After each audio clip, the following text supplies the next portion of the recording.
ಅಂತದ್ದು ಕೂಡ ಇವತ್ತು ಅವಶ್ಯಕತೆ ಇದೆ. ಆತ್ಮೀಯ ವಿದ್ಯಾರ್ಥಿಗಳೇ, ಇದು ತತ್ವಶಾಸ್ತ್ರ ಮತ್ತು ಸಮಾಜಶಾಸ್ತ್ರೀಯ ತಳಹದಿಯ ಮೇಲೆ ಶಿಕ್ಷಣ ಎಂಬ ವಿಷಯದ ಟೈಟಲ್ ಇದು. ಎಷ್ಟು ಜನಕ್ಕೆ ಇನ್ನು ಕನ್ಫ್ಯೂಸ್ ಆಗದೆ ಸಬ್ಜೆಕ್ಟ್ ಯಾವುದು ಅಂತೇಳಿ. This is the subject about the philosophical and the sociological basis of education. ತತ್ವಶಾಸ್ತ್ರೀಯ ಮತ್ತು ಸಮಾಜಶಾಸ್ತ್ರದ ಆಧಾರದ ಮೇಲಿನ ಶಿಕ್ಷಣದ ಅಂಶಗಳು ಅಂತ ಆ ಹಿನ್ನೆಲೆಯಲ್ಲಿ ಇದನ್ನು ಚರ್ಚೆ ಮಾಡುವಂತ ಪ್ರಯತ್ನವನ್ನ ಮಾಡ್ತೇವೆ. ಓಕೆ, ಅದರಲ್ಲಿ ಮುಖ್ಯವಾಗಿ ಮೊದಲನೇ ಯೂನಿಟ್ ನಲ್ಲಿ ನಾವು ತತ್ವಶಾಸ್ತ್ರದ ಪರಿಚಯ ಅಥವಾ ತತ್ವಶಾಸ್ತ್ರ ತಳಹದಿಯಲ್ಲಿ ಶಿಕ್ಷಣ ಅನ್ನುವ ಪರಿಕಲ್ಪನೆ ಅಂತ ಬಂದಾಗ 1.1 ನಲ್ಲಿ ನಾವೆಲ್ಲ ಚರ್ಚೆ ಮಾಡಿದ್ದು the meaning and scope of philosophy ಅಂತ ಇದೆ. ಅದರಲ್ಲಿ meaning, scope and the importance of the philosophy are the functions of the philosophy ಅಲ್ವಾ. ಶಿಕ್ಷಣದ ತತ್ವಶಾಸ್ತ್ರದ ಅರ್ಥ, ವ್ಯಾಖ್ಯೆಗಳು, ವ್ಯಾಪ್ತಿ ಮತ್ತು ಪ್ರಾಮುಖ್ಯತೆ 1.1. 1.2 ನಲ್ಲಿ need of philosophy in life. Need of philosophy in life, ಜೀವನದಲ್ಲಿ ತತ್ವಶಾಸ್ತ್ರದ ಅಗತ್ಯತೆ. ಅದರಲ್ಲೇ ಮತ್ತೊಂದು ಭಾಗ ಇದೆ, need of philosophy in teaching, ಬೋಧನೆಯಲ್ಲಿ ತತ್ವಶಾಸ್ತ್ರದ ಬಳಕೆ ಅಥವಾ ಉಪಯೋಗ ಅನ್ನುವ ವಿಚಾರದ ಬಗ್ಗೆ ನಾವು ಚರ್ಚೆಯನ್ನ ಮಾಡ್ತಾ ಇದ್ವಿ. ಓಕೆ, ಇನ್ನು ಮೂರನೇ ಅಂಶದಲ್ಲಿ meaning and various definitions of education. Meaning and various definitions of education, ಶಿಕ್ಷಣದ ಅರ್ಥ ಮತ್ತು ವ್ಯಾಖ್ಯಾನಗಳು. ಶಿಕ್ಷಣದ ಅರ್ಥ ಮತ್ತು ವ್ಯಾಖ್ಯಾನಗಳು ಎಂಬ ಪರಿಕಲ್ಪನೆಯನ್ನ ನಾವು ಅರ್ಥ ಮಾಡ್ಕೊಂಡಿದ್ವಿ. ಅದರಲ್ಲಿ narrower meaning of education and broader meaning of education ಎನ್ನುವ ಅಂಶಗಳು ಕೂಡ ನಾವು ಈಗಾಗಲೇ ಚರ್ಚೆಯನ್ನು ಮಾಡಿದ್ದೇವೆ. Then what are the differences between the narrower meaning of education and the broader meaning of education ಅನ್ನುವಂಥ ಅಂಶಗಳು ಕೂಡ ಈಗಾಗಲೇ ಚರ್ಚೆಯಲ್ಲಿ ಇದೆ. ಓಕೆ, ನಾ ಕೊನೆಯ ಅಂಶ, ಅದರಲ್ಲಿ ಶಿಕ್ಷಣದ ಗುರಿಗಳು, ಕಾರ್ಯಗಳು ಇವೆಲ್ಲವನ್ನು ಕೂಡ ಚರ್ಚೆ ಮಾಡಬಹುದು. ಆದ್ರೆ ನಮ್ಮ ಸಿಲೆಬಸ್ ಇರುವಷ್ಟನ್ನು ಮಾತ್ರ ಚರ್ಚೆ ಮಾಡಿದ್ದೇನೆ. ಮತ್ತು ಮೊದಲನೇ ಯೂನಿಟ್ ನಲ್ಲಿ ಕೊನೆಯ ಕಾನ್ಸೆಪ್ಟ್ ಅನ್ನು ನಾನು ಇವತ್ತು ಚರ್ಚೆ ಮಾಡ್ತಾ ಇದ್ದೇನೆ. 1.4 the inter relationship between the philosophy and education. What is the inter relationship between the philosophy and education ಎನ್ನುವ ಅಂಶಗಳನ್ನ ನಾವು ಇವತ್ತಿನ ತರಗತಿಯಲ್ಲಿ ಚರ್ಚೆ ಮಾಡುವಂತಹ ಪ್ರಯತ್ನವನ್ನ ಮಾಡೋಣ. ಅದಾದ ನಂತರ ಉಳಿದ ಅಂಶಗಳೇನಾದ್ರೂ ಇದ್ರೆ ತಾವುಗಳು ಚರ್ಚೆ ಮಾಡಬಹುದು. ಈಗ ನಾನು ಮೊದಲನೇ ಯೂನಿಟ್ನ ಕೊನೆಯ ಅಂಶವಾಗಿರುವಂತಹ 1.4 ನಲ್ಲಿ ಬರುವಂತಹ the inter relationship between philosophy and education ಎನ್ನುವ ವಿಚಾರಗಳನ್ನ ಕುರಿತು ಚರ್ಚೆಯನ್ನ ಮಾಡೋಣ. ಆ ಹಿನ್ನೆಲೆಯಲ್ಲಿ ಇವತ್ತು ಬಹಳಷ್ಟು ಅಂಶಗಳು ನಮಗೆ ಪ್ರಾಮುಖ್ಯತೆಯನ್ನು ಹೊಂದುತ್ತೆ ಅನ್ನುವ ನಿಟ್ಟಿನಲ್ಲಿ ಕೂಡ ನಾವು ಭಾವಿಸ್ಕೊಳ್ಬಹುದು. ಹಾಗಾಗಿ ಇದಕ್ಕೆ ಸಂಬಂಧಪಟ್ಟಂತ ಕೆಲವು ಅಂಶಗಳನ್ನು ನಾನು ನಿಮ್ಮ ಜೊತೆ ಶೇರ್ ಮಾಡ್ಕೊಳ್ಳೋದಕ್ಕೆ ಇಷ್ಟಪಡ್ತೇನೆ. ಅದರಲ್ಲಿ ಮುಖ್ಯವಾಗಿ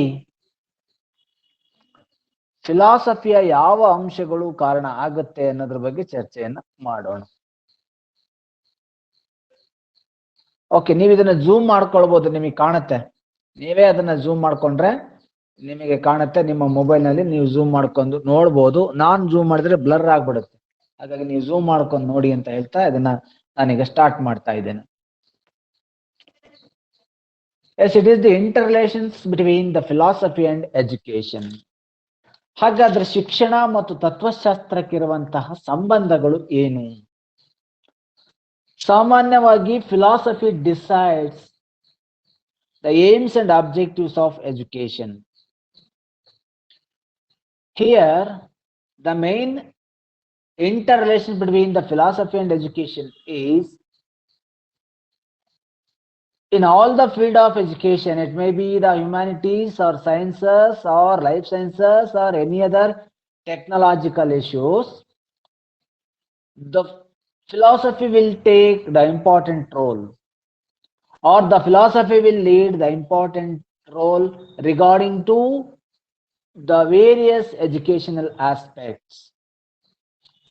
ಹಾಗಾಗಿ ತತ್ವಶಾಸ್ತ್ರವು ಶಿಕ್ಷಣದ ಯಾವುದೇ ಶಿಕ್ಷಣ ಆಗಿರ್ಬೋದು, ಅದು ಜೀವ ವಿಜ್ಞಾನಗಳಾಗಿರ್ಬೋದು, ವಿಜ್ಞಾನಗಳಾಗಿರ್ಬೋದು, ಕಲಾ ವಿಷಯಗಳಾಗಿರ್ಬೋದು, ಮಾನವಿಕ ವಿಷಯಗಳಾಗಿರ್ಬೋದು, ತಂತ್ರಜ್ಞಾನ ಆಧಾರಿತ ವಿಷಯಗಳಾಗಿರ್ಬೋದು, ಅವೆಲ್ಲವುಗಳ ಮೇಲೆ ಪ್ರಭಾವವನ್ನ ಬೀರುವಂತಹ ಪ್ರಯತ್ನವನ್ನ ಮಾಡುತ್ತೆ. ಒಂದೇ ಅಲ್ಲ, ಅದು ಸಾಕಷ್ಟು ವಿಚಾರಗಳಲ್ಲೂ ಕೂಡ ನಾವು ನೋಡ್ತೇವೆ. ಸಾಕಷ್ಟು ವಿಚಾರಗಳಲ್ಲೂ ಕೂಡ ತತ್ವಶಾಸ್ತ್ರ ಮತ್ತು ಶಿಕ್ಷಣಕ್ಕಿರುವಂತಹ ಸಂಬಂಧ ಆತರನಾದದ್ದು. For the good life, for the good of the individual and for the good of society, we need direction, and this direction is provided exclusively by philosophy, which is the mother of all sciences. Do you know this? The philosophy is considered as the mother of all sciences, including education. This, however, does not mean what education is enslaved to philosophy. ಯಾವ ದೃಷ್ಟಿಯಲ್ಲಿ ನಾವು ಶಿಕ್ಷಣದ ಪ್ರತಿಯೊಂದು ಅಂಶಗಳನ್ನು ನೋಡಬೇಕಾಗುತ್ತೆ. ಸಾಮಾನ್ಯವಾಗಿ ಶಿಕ್ಷಣದ ಉನ್ನತ ಹಂತಗಳಲ್ಲಿ ತತ್ವಶಾಸ್ತ್ರವು ಒಂದು ಮುಖ್ಯ ವಿಷಯವನ್ನಾಗಿ ಕಲಿಯುತ್ತಾರೆ. ನಿಮಗೆ ಗೊತ್ತಿರಬಹುದು, MA ಫಿಲಾಸಫಿ ಇದೆ. ಫಿಲಾಸಫಿನ ಒಂದು ವಿಷಯವನ್ನಾಗಿ ತೆಗೆದುಕೊಂಡು ಆಯ್ಕೆ ಮಾಡಿ ಅಭ್ಯಾಸ ಮಾಡ್ತಾರೆ. ಎಷ್ಟೋ ಜನ, ನೀವು ಕೂಡ ಅಧ್ಯಯನ ಮಾಡಿರಬಹುದು ಪದವಿಯಲ್ಲಿ, ಎಷ್ಟೋ ಜನ ಇದನ್ನು ಅಧ್ಯಯನ ಮಾಡ್ಲಿಕ್ಕೆ ಕೂಡ ಸಾಧ್ಯತೆ ಇದೆ. ತತ್ವಶಾಸ್ತ್ರವೆಂದರೆ ಬರೀ ತತ್ವವನ್ನ ಹೇಳುವುದು ಎಂದು ಹಲವರ ನಂಬಿಕೆ. ಆದರೆ ಅಂತಹ ವಿಷಯವನ್ನ ಕಲಿಯುವುದರಿಂದ ನಮಗಾಗುವ ಉಪಯೋಗಗಳೇನು ಎಂಬುದರ ಬಗ್ಗೆ ಅರ್ಥ ಮಾಡಿಕೊಳ್ಳದಿರುವವರೇ ಹೆಚ್ಚು. ಸಾಮಾನ್ಯವಾಗಿ ನಾವು ಇತಿಹಾಸವನ್ನು ಓದಬೇಕಾದ್ರೆ ಫ್ರಾನ್ಸ್ ಕ್ರಾಂತಿಯನ್ನ ಓದುತ್ತೇವೆ. ಫ್ರಾನ್ಸ್ ಕ್ರಾಂತಿಯು 1789ರಲ್ಲಿ ನಡೆದಿದೆ ಅಲ್ವಾ? ಎಸ್. ಈ ಸಂದರ್ಭದಲ್ಲಿ ಬೌದ್ಧಿಕ ಕಾರಣವು ಪ್ರಮುಖವಾದ ಪಾತ್ರವನ್ನ ವಹಿಸಿತು. ಗೊತ್ತಿದೆ ನಿಮಗೆ. ಇದೇ ಕಾಲದಲ್ಲಿ ಅನೇಕ ತತ್ವಜ್ಞಾನಿಗಳು ಅಲ್ಲಿ ಪ್ರಭಾವವನ್ನ ಬೀರ್ತಾರೆ. ರೂಸೋ, ವಾಲ್ಟೇರ್ ಮತ್ತು ಮಾಂಟೆಸ್ಕೋರ್ ಅವರು ತಾವು ಬರೆದಂತಹ ಲೇಖನಗಳಿಂದ ಜನರ ಮನಸ್ಸನ್ನ ಬಹಳಷ್ಟು ಉತ್ತಮವಾದ ರೀತಿಯಲ್ಲಿ ಸೂರೆಗೊಳ್ಳುವಂತ ಪ್ರಯತ್ನವನ್ನ ಮಾಡ್ತಾರೆ ಅಲ್ವಾ? ಹಾಗಾಗಿ for the good life or for the good of the individual and for the good of the society, we need the direction. We need a direction, and this direction is provided exclusively by philosophy. ಅಲ್ವಾ? ಸಮಾಜಕ್ಕೋಸ್ಕರ, ನಮ್ಮ ಜೀವನಕ್ಕೋಸ್ಕರ, ನಮ್ಮ ವೈಯಕ್ತಿಕ ಅಭಿವೃದ್ಧಿಗೋಸ್ಕರ ಕೆಲವು ಮಾರ್ಗದರ್ಶನಗಳು ಬೇಕು. ಆ ಮಾರ್ಗದರ್ಶನಗಳೆಲ್ಲ ಪೂರೈಕೆ ಆಗುವುದು ಎಲ್ಲಿಂದ? ತತ್ವಶಾಸ್ತ್ರದಿಂದ. Which is the mother of all sciences including education ಅಂತ ನಾವು ಹೇಳಿದ್ವಲ್ವಾ? ಆ ಹಿನ್ನೆಲೆಯಲ್ಲಿ ಇವೆಲ್ಲಾ ಅಂಶಗಳು ಕೂಡ ನಮಗೆ ಗಮನಕ್ಕೆ ಬರುವಂತ ಪ್ರಯತ್ನವನ್ನ ಮಾಡುತ್ತೆ. ಹಾಗೆ ಇಲ್ಲಿ ತತ್ವಜ್ಞಾನಿಗಳು ಯಾವಾಗಲೂ ಕೂಡ ಸತ್ಯದ ಹುಡುಕಾಟದಲ್ಲಿರ್ತಾರೆ ಅಥವಾ ಸತ್ಯ ದರ್ಶನಕ್ಕೆ ಮುಂದಾಗ್ತಾರೆ. ಏನೇ ವಿಚಾರ ಮಾಡುವುದಾದರೂ ಆಲೋಚನೆ ಮಾಡಿ ತಾರ್ಕಿಕವಾಗಿ ಬಹಳಷ್ಟು ಸೂಕ್ಷ್ಮವಾಗಿ ವಿಚಾರಗಳನ್ನ ಹೇಳುವಂತ ಪ್ರಯತ್ನವನ್ನ ಮಾಡ್ತಾರೆ. ಆ ಹಿನ್ನೆಲೆಯಲ್ಲಿ ತತ್ವಶಾಸ್ತ್ರ ಬಹಳಷ್ಟು ಮುಖ್ಯ ಅನ್ನುವಂಥದ್ದು ಒಂದು ಭಾವನೆ. ಈ ಒಂದು ಹೇಳಿಕೆ ನಿಮ್ಮ ಗಮನಕ್ಕೆ ಬಂದಿರುತ್ತೆ. ಇಲ್ಲಿ ಸಾಮಾನ್ಯವಾಗಿ ನಾವು ಯಾವುದೇ ಒಂದು ವಿಷಯವನ್ನ ಬೋಧನೆ ಮಾಡಲಿಕ್ಕೆ ತೊಡಗಿಕೊಂಡಾಗ ಅದಕ್ಕೆ ಬಹುಮುಖ್ಯವಾಗಿ ಆಧಾರವಾಗಿರುವಂಥದ್ದು ತತ್ವಶಾಸ್ತ್ರ. ತತ್ವಶಾಸ್ತ್ರವು ಆಲೋಚನಾತ್ಮಕವಾದರೆ ಶಿಕ್ಷಣವು ಕ್ರಿಯಾತ್ಮಕವಾದುದು. ನೋಡಿ ಎಷ್ಟು ಚೆನ್ನಾಗಿದೆ ಸಂಬಂಧ. ತತ್ವಶಾಸ್ತ್ರ ಯೋಚನೆ ಮಾಡುತ್ತೆ, ಹೇಳುತ್ತೆ, ಮನವರಿಕೆ ಮಾಡಿಕೊಡುತ್ತೆ. ಆದರೆ ಶಿಕ್ಷಣ ಅವನ್ನ ಕಾರ್ಯಗತಗೊಳಿಸುತ್ತೆ, ಕಾರ್ಯರೂಪಕ್ಕೆ ತರುವಂತ ಪ್ರಯತ್ನವನ್ನ ಮಾಡುತ್ತೆ. ಆ ಹಿನ್ನೆಲೆಯಲ್ಲಿ ತತ್ವಶಾಸ್ತ್ರ ಮತ್ತು ಶಿಕ್ಷಣಕ್ಕಿರುವಂತಹ ಸಂಬಂಧಗಳು ಬಹಳಷ್ಟು ಅವಿನಾಭಾವ ಆಗಿರುವಂತಹ ಸಂಬಂಧಗಳು. ಆ ಹಿನ್ನೆಲೆಯಲ್ಲಿ ಇದಕ್ಕೆ ಸಂಬಂಧಪಟ್ಟಂತ ಕೆಲವು ವಿಚಾರಗಳನ್ನು ಚರ್ಚೆ ಮಾಡುವಂತ ಪ್ರಯತ್ನವನ್ನ ಮಾಡೋಣ.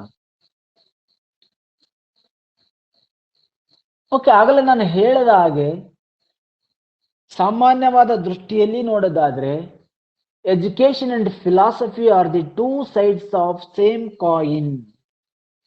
ಹೌದಾ? ಶಿಕ್ಷಣ ಮತ್ತು ತತ್ವಶಾಸ್ತ್ರ ಒಂದೇ ನಾಣ್ಯದ ಎರಡು ಮುಖಗಳು.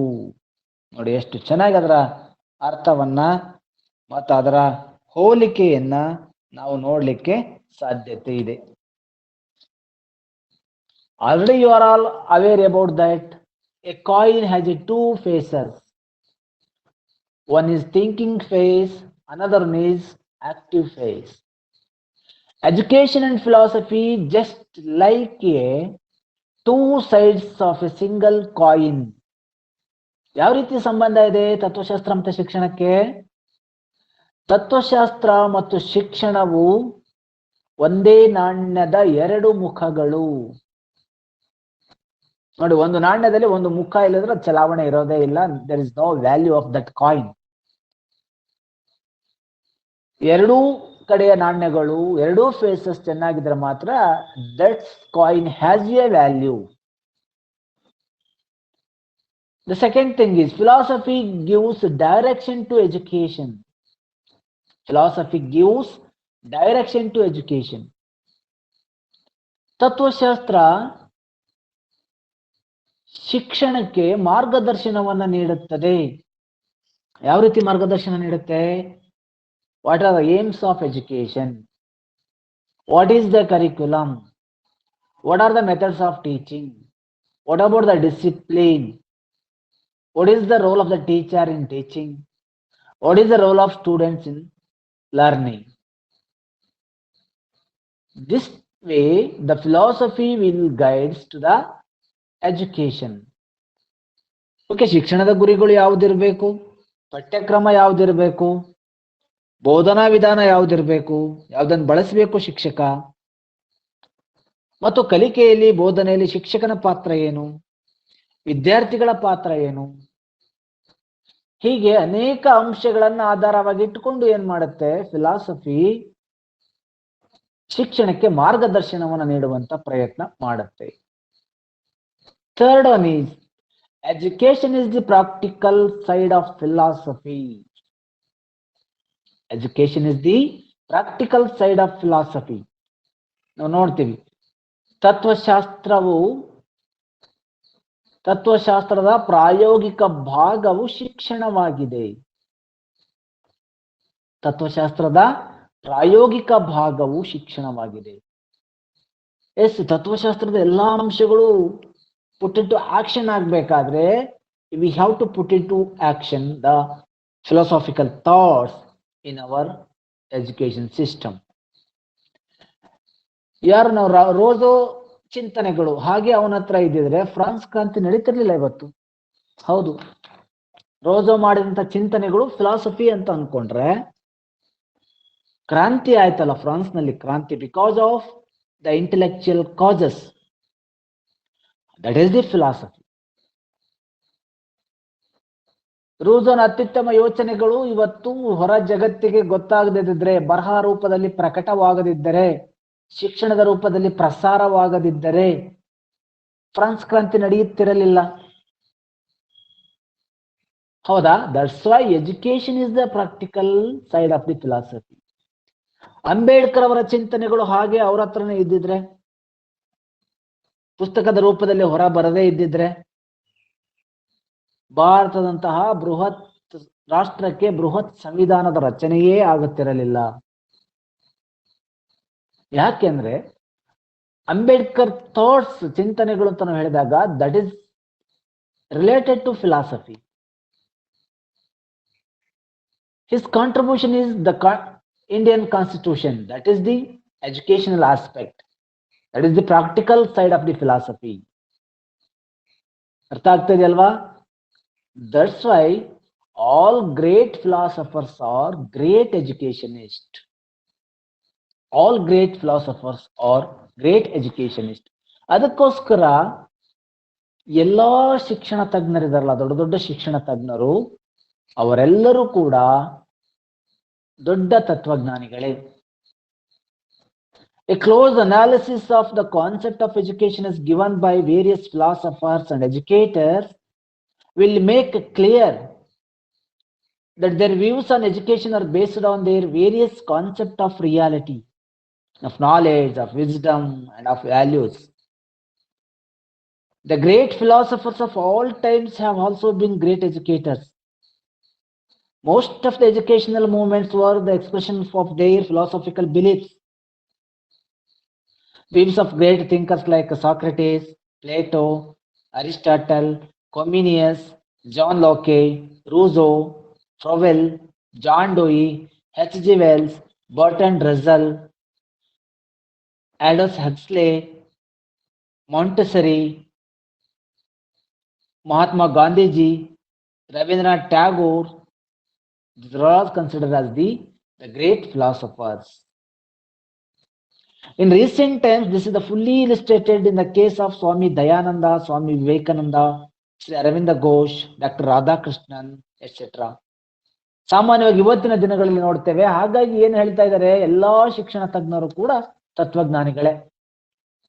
ಯಾಕೆಂದ್ರೆ ಅವರ ಫಿಲಾಸಫಿಯಲ್ಲಿ ಇವತ್ತು ಶಿಕ್ಷಣದಲ್ಲಿದೆ. ಗಾಂಧೀಜಿ ಅವರನ್ನ ಅಧ್ಯಯನ ಮಾಡ್ತೇವೆ, ರವೀಂದ್ರನಾಥ್ ಟ್ಯಾಗೋರ್ ಅವರನ್ನ ಅಧ್ಯಯನ ಮಾಡ್ತೀವಿ, ರೂಸೋ, ಮಾಂಟೆಸರಿ ಎಲ್ಲರನ್ನೂ ಕೂಡ ಅಧ್ಯಯನ ಮಾಡ್ತೀವಿ.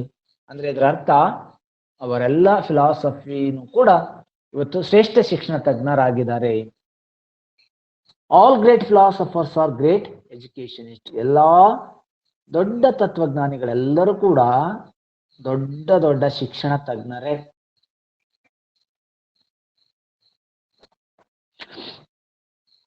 Knowledge of philosophy in through education.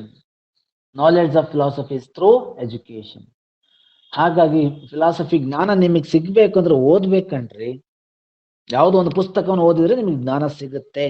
ಜ್ಞಾನ ಬೇಕು ಅಂದ್ರೆ ಓದ್ಬೇಕು.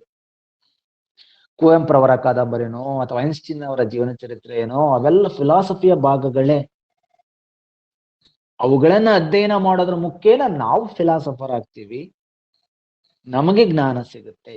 ಅದಕ್ಕೋಸ್ಕರ ನಿಮ್ಮ ಸಿಲೆಬಸ್ಗೆ ಟ್ಯಾಗೋರು, ಪ್ಲೇಟೋ ಅವರ ಕೊಡುಗೆಗಳ ಬಗ್ಗೆ ಸಿಲೆಬಸ್ ನೆಕ್ಸ್ಟ್ ಯೂನಿಟ್ ಅಲ್ಲಿ ಅದರ ಅಧ್ಯಯನ ಮಾಡ್ತೇವೆ. Philosophy provides answer for ultimate question of education. Ultimate question of education, ಶಿಕ್ಷಣದ ಅಂತಿಮ ಪ್ರಶ್ನೆಗೆ ಉತ್ತರವನ್ನು ಕೊಡುವ ಪ್ರಯತ್ನ ಫಿಲಾಸಫಿ ಮಾಡುತ್ತೆ. ಫಿಲಾಸಫಿಲಿ ಅಷ್ಟು ಉತ್ತರಗಳಿದಾವೆ. ಯಾವುದು ಶಿಕ್ಷಣದ ಅಂತಿಮ ಕ್ವಶನ್, ಅಂತಿಮ ಪ್ರಶ್ನೆ? What is the ultimate question of the education? What is the evaluation procedure? What are the teaching method? What should be the curriculum in primary level or other education level? These are all some philosophical questions. That's why the philosophy provides the answer for these types of questions. ಶಿಕ್ಷಣದಲ್ಲಿ ಸಾಕಷ್ಟು ಪ್ರಶ್ನೆಗಳಿದಾವೆ. ನನ್ನಲ್ಲೂ ಇದೆ, ನಿಮ್ಮಲ್ಲೂ ಪ್ರಶ್ನೆಗಳಿದೆ. ಯಾವ ವಿಷಯ ಬೇಕು ಇದಕ್ಕೆ? ಯಾವ ಬೋಧನಾ ವಿಧಾನ ಬೇಕು? ಪ್ರಶ್ನೆಗಳು ಯಾವುದಿರಬೇಕು? ಉತ್ತರ ಹೇಗ್ ಬರಿಬೇಕು? ಶಿಕ್ಷಕರ ಪಾತ್ರ ಹೇಗಿರಬೇಕು? ಮೌಲ್ಯಮಾಪನ ಪರೀಕ್ಷೆಗಳು ಯಾವ ರೀತಿ ಇರಬೇಕು? ಈ ತರದ ಎಲ್ಲ ಮೂಲಭೂತ ಪ್ರಶ್ನೆಗಳಿಗೆ ಉತ್ತರವನ್ನು ಕೊಡುವಂಥದ್ದು ತತ್ವಶಾಸ್ತ್ರ.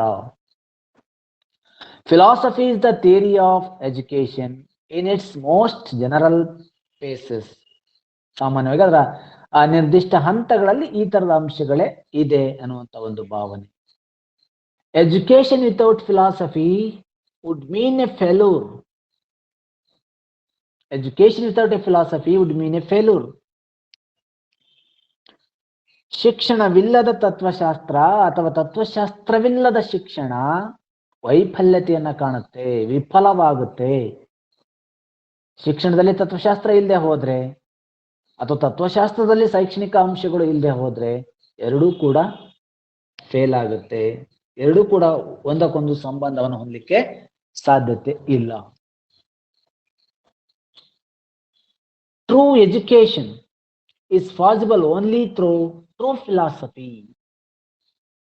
True education is only for the true philosophy. ಹಾಗಾಗಿ ನಾವು ಶಿಕ್ಷಣದ ಯಾವುದೇ ಅಂಶಗಳನ್ನ ಬಿಡ್ಲಿಕ್ಕೆ ಸಾಧ್ಯತೆ ಇಲ್ಲ. ನಿಜವಾದ ತತ್ವಜ್ಞಾನ ಯಾವುದು ಅಂದ್ರೆ ಅಲ್ಲಿ ನಿಜವಾದ ಅಂಶಗಳಿರುತ್ತೆ ಅಂತ ಅರ್ಥ. ನಿಜವಾದ ಅಂಶಗಳಲ್ಲಿ ನಿಜವಾದ ತತ್ವಜ್ಞಾನ ಅಡಕವಾಗಿರುತ್ತೆ ಅನ್ನುವಂತಹ ಪ್ರಯತ್ನಗಳು. Yes, this is all about some the points regarding to the interdependence of the philosophy. Interdependence of the philosophy. So, education is the dynamic side of philosophy, and education is a laboratory in which philosophical action become concrete and tested.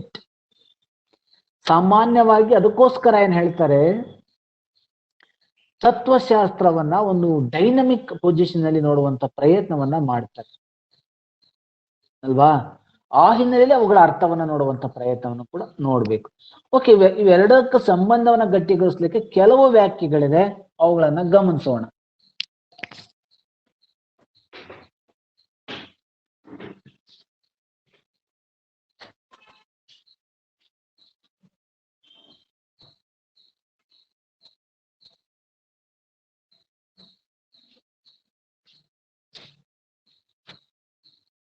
ಕಾಣ್ತಾ ಇದೆ ಅಂತ ಅನ್ಕೊಂಡಿದ್ದೀನಿ ನಾನು. ಇದು ವ್ಯಾಖ್ಯೆ ತತ್ವಶಾಸ್ತ್ರ ಮತ್ತು ಶಿಕ್ಷಣಕ್ಕಿರುವಂತಹ ಸಂಬಂಧದಲ್ಲಿ. ನಾನು ಆಗಲೇ ಹೇಳಿದ ಹಾಗೆ ಹೀಗೆ ಎರಡೂ ಶಾಸ್ತ್ರಗಳ ನಡುವಣ ಸಂಬಂಧವಿರುವುದು ಅಂದನಿಗೆ ಊರುಗೋಲಿಲ್ಲದೆ ಹೇಗೆ ನಡೆಯಲು ಸಾಧ್ಯವಾಗುವುದೋ ಹಾಗೆಯೇ ತತ್ವಶಾಸ್ತ್ರಕ್ಕೆ ಶಿಕ್ಷಣ ಶಾಸ್ತ್ರದ ನಂಟು ಇಲ್ಲದಿದ್ದರೆ ಅದು ಪರಿಪೂರ್ಣವಾಗದು. ಶಿಕ್ಷಣವನ್ನ ಪಡೆದ ವ್ಯಕ್ತಿ ಮಾತ್ರ ತತ್ವಜ್ಞಾನವನ್ನ ಚೆನ್ನಾಗಿ ಅರಿಯಬಲ್ಲನು. ತತ್ವಶಾಸ್ತ್ರ ಮತ್ತು ಶಿಕ್ಷಣ ಶಾಸ್ತ್ರವನ್ನ ಒಂದು ರಥದ ಎರಡು ಚಕ್ರಗಳಿಗೆ ಹೋಲಿಸಬಹುದು. ರಥದಲ್ಲಿ ಒಂದು ಚಕ್ರವಿಲ್ಲದಿದ್ದರೆ ಅದು ಹೇಗೆ ಮುಂದೆ ಸಾಗೋದೋ ಹಾಗೆಯೇ ತತ್ವಶಾಸ್ತ್ರವಿಲ್ಲದ ಶಿಕ್ಷಣ ಶಾಸ್ತ್ರ ಬರಡಾಗುತ್ತದೆ. ಹಾಗಾಗಿ ತತ್ವಶಾಸ್ತ್ರದ ಸಂಬಂಧಗಳನ್ನ ಕೆಲವು ತತ್ವಜ್ಞಾನಿಗಳು ಈ ರೀತಿ ಕೂಡ ವ್ಯಾಖ್ಯಾನಿಸಿದ್ದಾರೆ. ತತ್ವಶಾಸ್ತ್ರ ಮತ್ತು ಶಿಕ್ಷಣ ಶಾಸ್ತ್ರ ಒಂದೇ ನಾಣ್ಯದ ಎರಡು ಮುಖಗಳಿದ್ದಂತೆ. ರಾಸ್ ನಾನಾಗಲೇ ಹೇಳಿದೆ, education and philosophy are the two faces of a single coin, a coin according to Ross. ತತ್ವಶಾಸ್ತ್ರದ ನೆರವಿಲ್ಲದೆ ಶಿಕ್ಷಣದ ಪ್ರಕ್ರಿಯೆ ಮುಕ್ತ ಮಾರ್ಗದಲ್ಲಿ ಚಲಿಸಲಾರದು. ಜೆಂಟೈಲ್ ಕೊಟ್ಟಿರುವಂತ ಒಂದು ಹೇಳಿಕೆ. ಶಿಕ್ಷಣದ ಆಧಾರದ ಮೇಲೆ ತತ್ವಶಾಸ್ತ್ರ ಮತ್ತು ತತ್ವಶಾಸ್ತ್ರದ ಆಧಾರದ ಮೇಲೆ ಶಿಕ್ಷಣ ನಿಂತಿದೆ. ಎಲ್ಲ ವ್ಯಾಖ್ಯೆಗಳು ಬೇರೆ ಬೇರೆ ವ್ಯಕ್ತಿಗಳು ಕೊಟ್ಟಿರುವಂತಹ ವ್ಯಾಖ್ಯೆಗಳೇ. ಅವುಗಳ ಹಿನ್ನೆಲೆಯಲ್ಲಿ ನಾವು ಅದರ ಸಮಾಜಶಾಸ್ತ್ರದ ಅಥವಾ ತತ್ವಶಾಸ್ತ್ರದ ಅಥವಾ ಮತ್ಯಾವುದೋ ಒಂದು ವಿಷಯದ ಕುರಿತು ಅಧ್ಯಯನ ಮಾಡಲಿಕ್ಕೆ ಸಾಧ್ಯತೆ ಆಗುತ್ತೆ.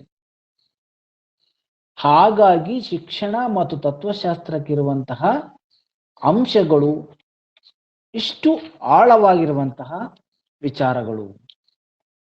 ಹಾಗಾಗಿ the philosophy is the theory of education, it's practical.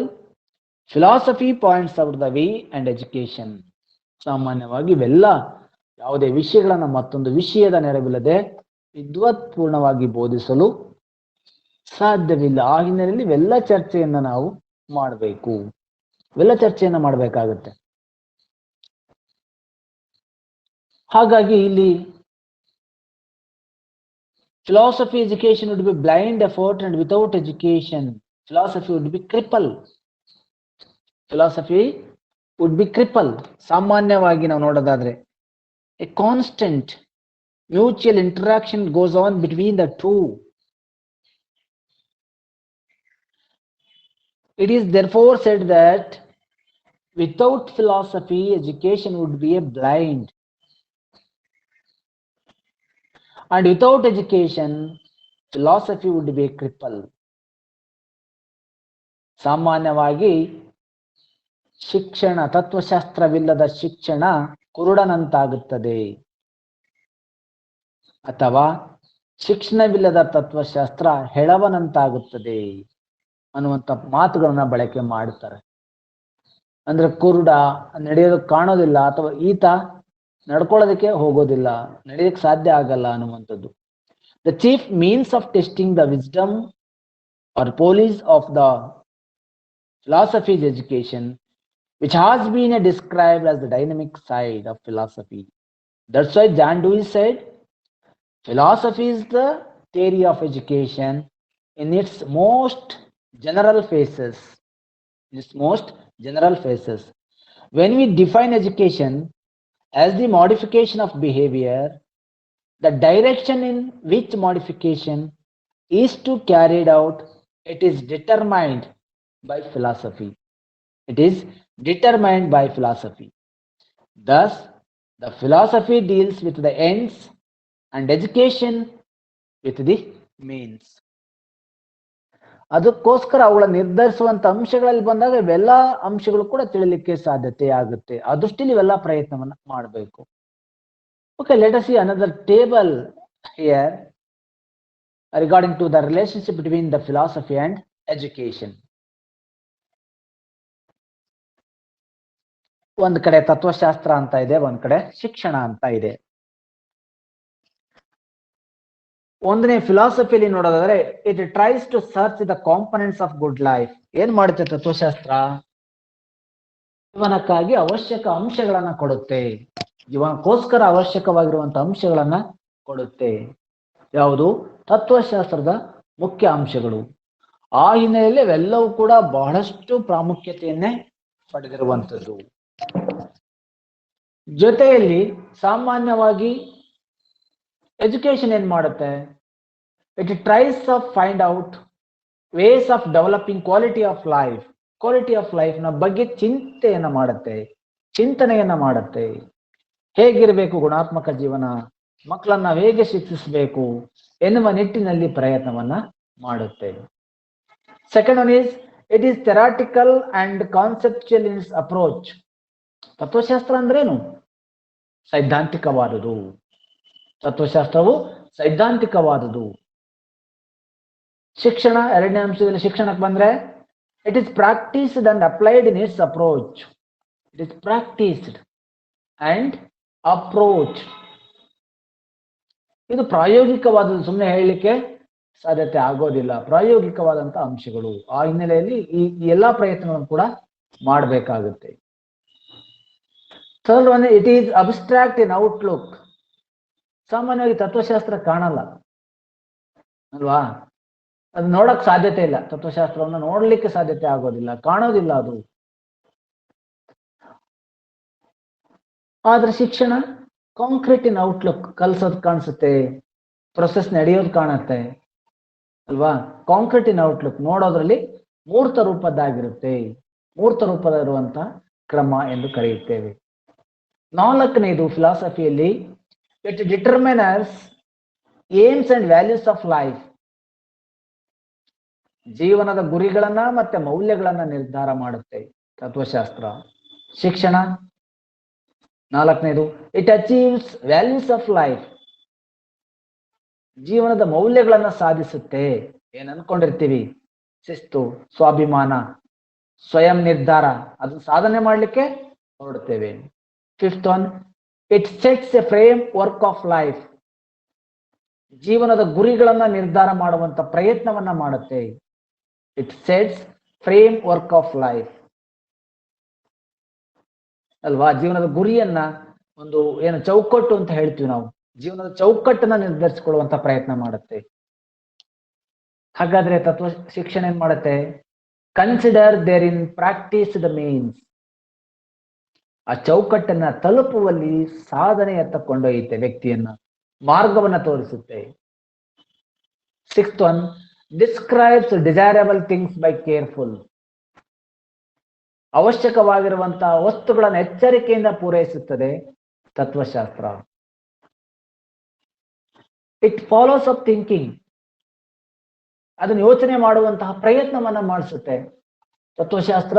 ಯೋಚನೆ ಮಾಡುವಂತ ಪ್ರಯತ್ನವನ್ನ ಮಾಡಿಸುತ್ತೆ. ಆ ನಿಟ್ಟಿನಲ್ಲಿ ಸಾಕಷ್ಟು ಅಂಶಗಳು ವ್ಯಕ್ತಿಯ ಆಳದಲ್ಲಿರುವಂತಹ ಪ್ರಯತ್ನವನ್ನ ಮಾಡುತ್ತೆ. ವ್ಯಕ್ತಿಯನ್ನ ಉನ್ನತ ಮಟ್ಟಕ್ಕೆ ಕೊಂಡೊಯ್ಯುವಂತಹ ಪ್ರಯತ್ನವನ್ನ ಮಾಡುತ್ತೆ.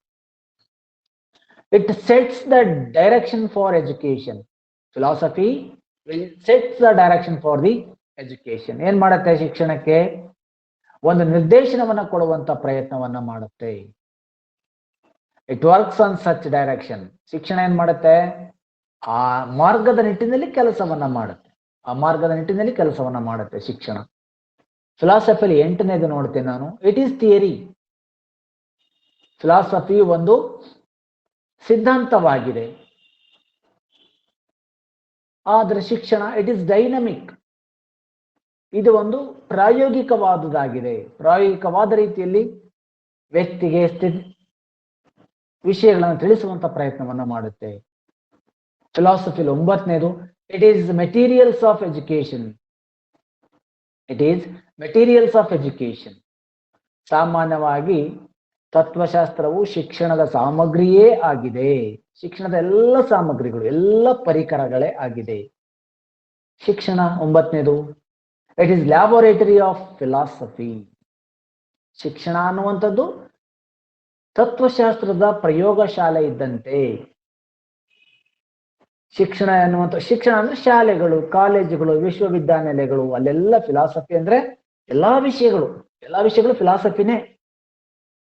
ಎಲ್ಲಾ ವಿಷಯಗಳನ್ನ ಬೋಧನೆ ಮಾಡುವಂತ ಪ್ರಯತ್ನವನ್ನ ಮಾಡ್ತಾರೆ. ಹಾಗಾಗಿ ಅದು ಒಂದು ಪ್ರಯೋಗಾಲಯ.